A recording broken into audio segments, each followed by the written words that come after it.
Ситуация с распространением коронавируса сказывается и на сезонных мероприятиях. Разрешат ли весеннюю охоту на водоплавающую дичь в этом году, пока неизвестно. Возникает другой вопрос: как продлить разрешение на оружие в условиях повсеместно введенных ограничений? Об этом мы расскажем прямо сейчас.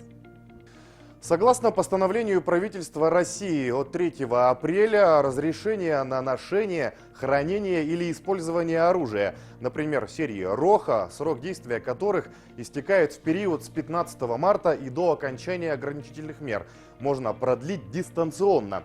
Для этого до завершения периода ограничений необходимо подать заявление и документы на продление в электронном виде через портал госуслуг.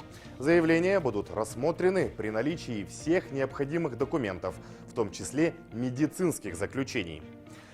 Что касается лицензии на приобретение оружия, то срок их действия не продлевается.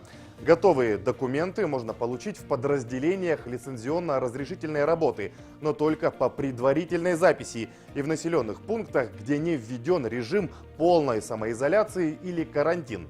Также в период ограничительных мер, если разрешат охоту, продлевать срок деятельности разрешительных документов не нужно. За нарушение сроков продления или переоформления привлекать к административной ответственности не будут. Перенос сроков происходит автоматически, без посещения подразделений лицензионно-разрешительной работы, подачи заявлений и предоставления каких-либо бумаг. Сейчас вы видите на ваших экранах все необходимые контакты. Это телефон для справок Центра лицензионно-разрешительной работы Росгвардии в столице республики 45 46 18. Также мы указали номер отдела лицензионно-разрешительной работы по Якутску 22 30 37.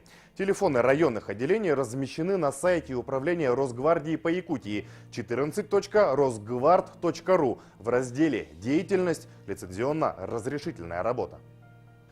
Подведем итог. Лицензии на приобретение оружия продлевать не будут, а разрешение на ношение, хранение или использование оружия в условиях пандемии можно продлевать дистанционно.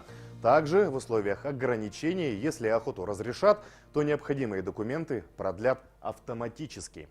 Берегите себя. Увидимся на Якутии 24.